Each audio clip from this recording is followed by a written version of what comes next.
Welcome in, everybody. It's Max from PaperGold and Common Ground Finds with another PaperGold member win. We are talking to one of our newest members, Rebecca from Star, North Carolina, and she has discovered the most interesting book which she sold.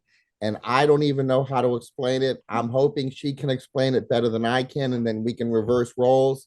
But Rebecca, tell us about the journey of this book. And then we're going to get into a little bit of you as a new reseller and all of the victories you've had so far. Okay. I found this at an estate sale on estatesales.net. It just looked like an interesting house. The lady had lots of books, but really interesting sculptures, and she seemed to be a world traveler. So I thought it's probably going to be a pretty good sale. And while I was there, there was a couple other books, I'm assuming buyers there, the resellers. And I picked this book up. It was just very odd. The cover of it is made out of cardboard, like a heavy cardboard, like handmade, tied with a string. So it's bound with string. You couldn't even open it all the way. That's how tightly it was bound. Was it large, small, average size? Yeah, maybe I don't know, 12 inches wide, 8 inches tall, something like that. And it first appeared to you like in artwork, someone's artwork? No, it's just in the stacks of books that this lady had. Yeah. And so I picked it up, put it down, picked it up, I was like, I don't know. I didn't even know how much I was going to end up spending, and I'm cheap. And I'm just like, and then you think, well, on eBay, sometimes it's difficult if you get something really, really odd, because I sold collectibles before, even though it was really cool, if you didn't have a way to name it, you wouldn't get eyes on it. So that whole mess was going through my brain. So I went it up. I thought, well, I'm just going to go ahead and buy it. It's odd enough that I think, it'll do okay. And so then I got home and it was comping everything, and learned a little bit about that this was an artist. He did sculpture, he did watercolor, all kinds of things. And this was a novella that he wrote, kind of explaining, like, the most I understand about it, each part of his artwork, so if it was watercolor or sculpture, represented a person in the novella. So this sort of explained his whole life of art. What was his name?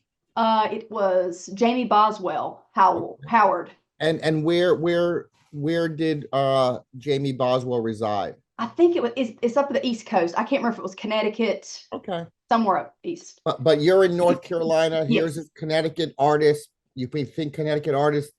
Here's a book in this estate. You buy it for how much? Oh gosh, I don't know. Let's see. I can tell you. A couple bucks. Yeah, it wasn't very much. And the lady also had sculptures from him, but I didn't realize that till I got home and started researching. I'm like, oh my goodness, $3.02. So you spent $302 on a book. That's crazy. Now we're going to get to what you sold it for in a second, but now that you know that you sold the book for this amount, now that you've done history, was there any part of you that wanted to go back and look for more, or even buy the sculptures? Oh yeah, but by that time it was done. I mean, it was like, several days afterward when I started comping everything and putting, listing it. So unfortunately it was gone. But yeah, I thought about calling the lady back up. Okay. Yeah. Okay. So that's interesting. Yeah. What did you sell the cardboard homemade book for? $399. $399. And how long did it take to sell? A little over a month. So I thought that was pretty good to be such an odd. I know that his family was looking for items. Oh, okay. And I got on our group, and Mike was able to help me find out that it was in a library somewhere, which was very odd. Right. That this book would be in a library. So I don't know there was no photograph up, so I don't know if it was a reprint later or whatever. But yeah, it was very exciting. I mean, it was a neat conversation between everybody as to what to price it for, how long it would take to sell and that sort of thing. So I was happy a month later to sell it. The group is so supportive in that way and helps you build that information. You are a new reseller, with books anyways. You've had a lot of success already.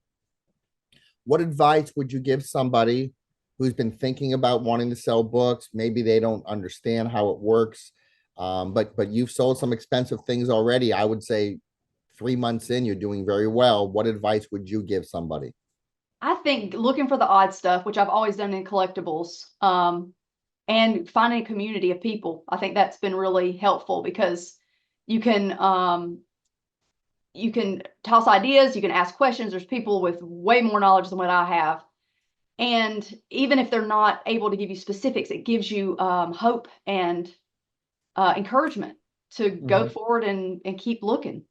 But when you and I first spoke, you had a great drive, you had a great ambition.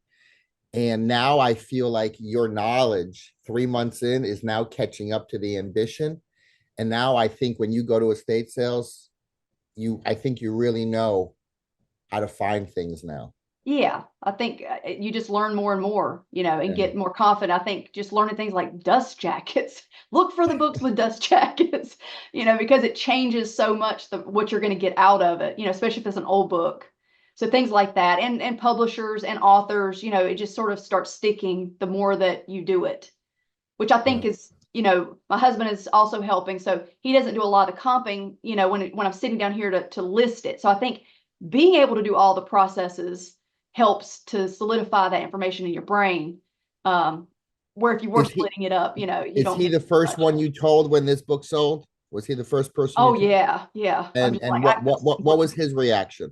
he was excited. I mean, he's like, yeah, this is going to work. We've had some other good sales, so it's Yes, not just yeah. this one. So yeah, it's been very exciting. Okay. And now I know I can't take too much of your time. Do you want to tell everybody where you're off to in a couple hours? Oh yeah, I'm going camping with the family. She's going camping. No estate sales for Rebecca this week. Yeah, She's going camping. So if you live in Star, North Carolina, go to the estate sales. You won't have any competition. yeah, it's a very Thank you small so town. much. Thank you so Yeah, much for thank being you. such a great new member of the group. I love watching the sales. You're always in the Discord. You're always offering advice and asking questions. And thank you for being who you are. Yeah, thank you. Have a great trip. Thank you. Bye, Rebecca. Bye bye.